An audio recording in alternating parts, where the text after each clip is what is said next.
If you grew up in a Hindi-speaking home, there's certain melodies that are just completely imprinted on your brain, right? Those simple tunes we sang about the moon and monkeys and potatoes? But what if I told you those weren't just songs? What if they were actually something so much more? Yeah. What if buried inside those super playful lyrics was a complex cultural code?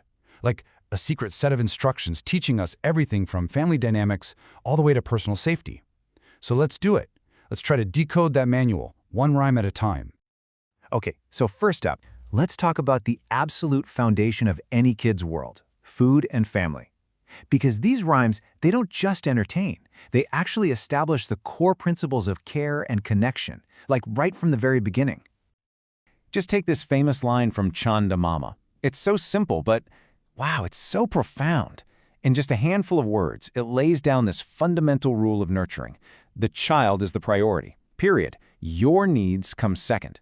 I mean, it's this gentle, really beautiful lesson in selflessness, all wrapped up in a lullaby about the moon. But it doesn't stop there. This whole idea of care, it gets even more specific.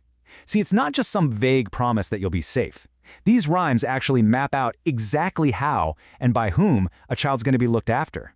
It creates this totally predictable, really secure world for them. Okay, just look at this breakdown from Alu Kachalu. It's basically a complete support system for the little crying potato. So, mommy comes in with love to handle the emotional distress, papa gives money, taking care of the material needs, and then brother offers laddus, which is just a dose of pure joy, right? Each family member has this very distinct role to play in making everything okay again. All right, let's switch gears. For our next section, we're going to see how this whole thing builds. Because when the lessons start getting a little more complex, about morality and consequences, the rhymes do something really clever. They swap out humans for animals, and that creates this safe little space for kids to learn about the trickier parts of life. So, first up, Bander Mama, our fashionable monkey uncle. Picture this. He gets all dressed up in his pajamas and a tilted cap to go to a dinner party, and he's feeling good. Very proud, a little bit pompous, but, his ambition gets the better of him, and fast. And this slide just illustrates the central lesson so perfectly. You've got the expectation versus the reality. The dream of showing off and greedily grabbing a rasgulla that instantly becomes the painful reality of a burnt tongue. Ouch. So he runs home, throws off his fancy clothes, and he's left with nothing but regret. It's actually hilarious, but it's such an effective lesson in the dangers of greed and impatience. But these animal tales, they go way beyond just simple morality. They're also kind of a child's first guide to a really crucial life skill, learning how to recognize danger and how to set boundaries. And what's so powerful about this rhyme, Titli Udi, is how it totally empowers its tiny hero. I mean, when the bus driver makes this unwelcome advance, the butterfly doesn't freeze up. No way. Her response is immediate, and it is firm. Go away, scoundrel. That's an incredible lesson in self-advocacy, and it's taught through this super simple, really memorable story. And you start to see this pattern everywhere, right? Machli Jal Ki Rani teaches a core ecological principle. A fish out of water will die. Do Chuhe The is basically a straight-up guide to threat assessment. Those mice are smart, they refuse the cat's invitation. And Billy Mossy, that's just a very frank, unsentimental look at the food chain.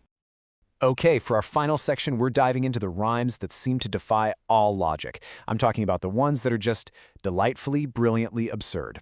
Because you know what? Sometimes the most important lesson is that it's okay for things not to make perfect sense. This line right here is an absolute masterpiece of the non sequitur. It comes from the rhyme Upar Pankha Chalta Hai. And, on the surface, it makes absolutely zero sense.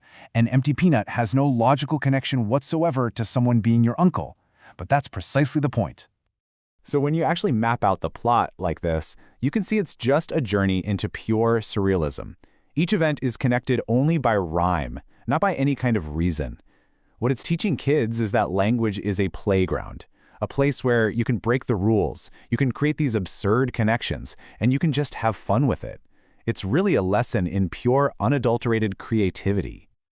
So when you step back and look at it all, from defining family roles to teaching moral consequences to introducing the pure joy of nonsense, these nursery rhymes are doing some incredibly heavy lifting. They're basically a sophisticated cultural technology designed to encode and transmit the fundamental rules of a society to its youngest members in a way that they will never forget. So, the next time you hear one of these simple tunes, maybe listen a little closer. Really think about the stories they're telling and the world they're trying to build. Because you might just find that the lessons you learned as a kid are still guiding you today. So it makes you wonder, right? What secret codes are hidden in the songs you remember from your childhood?